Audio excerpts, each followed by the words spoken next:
পশ্চিমবংগ চৰকাৰে আলুৰ ওপৰত নিষেধাজ্ঞা জাৰি কৰিছে যে পশ্চিমবংগৰ আলু আসলতে বহিৰাজ্যত বিশেষকৈ অসমত যাব নোৱাৰিব আৰু তাৰে পৰিপ্ৰেক্ষিতত যোৱা 4টা দিন ধৰি আলুৰ এখন ইয়াত খেল আৰম্ভ হৈছে আৰু পশ্চিমবংগৰ পৰা অসম অভিমুখী যিসমূহ ট্ৰাক এই ট্ৰাকসমূহক আবদ্ধ কৰি ৰখা হৈছে আৰু বুধবাৰৰ দিনা আবেলিলৈকে যিসমূহ ট্ৰাক আছিল যিহেতু ট্ৰাকত আলুখিনি থাকিলে আলুখিনি পচি যোৱাৰ সম্ভাৱনা আছে সেই খাতিৰত আৰু সেই কথা চিন্তা কৰি ট্ৰাকসমূহক যাবলৈ দিয়া হৈছিল পুনৰ কালি দিনৰ ভাগৰ পৰা ট্ৰাকসমূহক আবদ্ধ কৰি ৰখা হৈছিল নিশাৰ ভাগত ইয়াকে উত্তপ্ত পৰিস্থিতিৰ সৃষ্টি হৈছিল অসম বংগ সীমান্তৰ যি জোৰাই মোৰ বুলি কোৱা তাৰ এই মুহূৰ্তৰ যি পৰিৱেশ মই দেখুৱাই ল'ব বিচাৰিছোঁ এই মুহূৰ্তত যদিওবা ইয়াত ট্ৰাক ৰখা নাই ট্ৰাকসমূহ ইয়াক ৰাখিবলৈ দিয়া হোৱা নাই ইয়াৰ পৰা কিছু দূৰত বহু সংখ্যক ট্ৰাক ৰখাৰ খবৰ আছে আমাৰ ওচৰত আৰু যিখিনি ট্ৰাক নিশাৰ ভাগত ইয়াত আছিলে এই ট্ৰাকসমূহক কিন্তু এটা সিন্ডিকেট চক্ৰই ট্ৰাকসমূহক অসমত প্ৰৱেশ কৰি দিছে বুলি খবৰ আহিছে আৰু আমি অভিযোগ পাইছোঁ যে টকাৰ বিনিময়ত ট্ৰাকসমূহক নিশাৰ ভাগত যাবলৈ দিয়া হৈছিল আৰু পুনৰ আজি এই ট্ৰাকসমূহক আবদ্ধ কৰি ৰখা হৈছে বা ট্ৰাকক অসমত প্ৰৱেশ কৰিবলৈ দিয়া হোৱা নাই আসলতে বংগ চৰকাৰে যি নিৰ্দেশনা জাৰি কৰিছে এই আলুৰ ট্ৰাক যাতে অসমত প্ৰৱেশ কৰিব নোৱাৰে তাৰ বাবে CIDক ৰখা হৈছে তাৰ বাবে STFক ৰখা হৈছে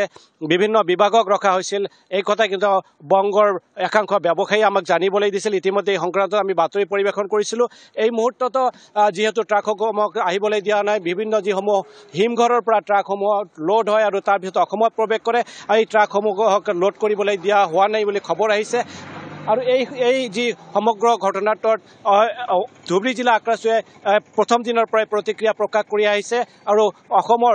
যি সংশ্লিষ্ট বিভাগ অসমৰ আৰক্ষী বিভাগ আৰু অসম চৰকাৰক দাবী জনাই আহিছে এই মুহূৰ্তত আমাৰ লগত একাংশ আক্ৰাচুৰ কৰ্মকৰ্তা আছে ধুবুৰী জিলাৰ আমি এখেতসকলৰ লগত সমগ্ৰ বিষয়টো জানিবলৈ চেষ্টা কৰিম আচলতে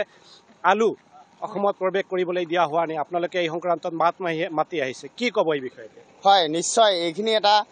আমি শুনা পালোঁ মংগলবাৰৰ পৰা এতিয়ালৈকে আলু আবদ্ধ কৰি ৰাখিছে পশ্চিমবংগ চৰকাৰ আৰু পশ্চিমবংগ আৰক্ষী অধীক্ষকে তো এইখিনি আমি অসম চৰকাৰক ক'ব বিচাৰিছোঁ যে আমাৰ অসমত উৎপাদিত হোৱা যিখিনি শাক পাচলি আৰু যিখিনি বস্তু আছে সেইখিনি যদি আমি অসম চৰকাৰক আমি অনুৰোধ জনাওঁ যে আপোনালোকেও আমি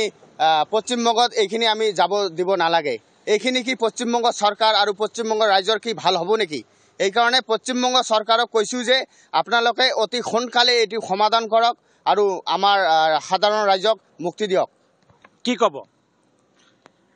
আমালোকে অসম চৰকাৰ আৰু পশ্চিমবংগ চৰকাৰক এটাই দাবী জনাইছোঁ আলু এটা প্ৰয়োজনীয় নিত্য সামগ্ৰী এইকাৰণে তাৰ মূল্যবৃদ্ধিটো বন্ধৰ ফলত তাৰ মূল্যবৃদ্ধিটো দিনে দিনে বাঢ়ি গৈ আছে অতি সোনকালে এইটো সমস্যাৰ পৰা সমাধান আমালোকক সাধাৰণ ৰাইজক দিব লাগে আপোনালোকে ইতিমধ্যে জিলা আৰক্ষী অধীক্ষক লৈ মেমৰেণ্ডাম দিছে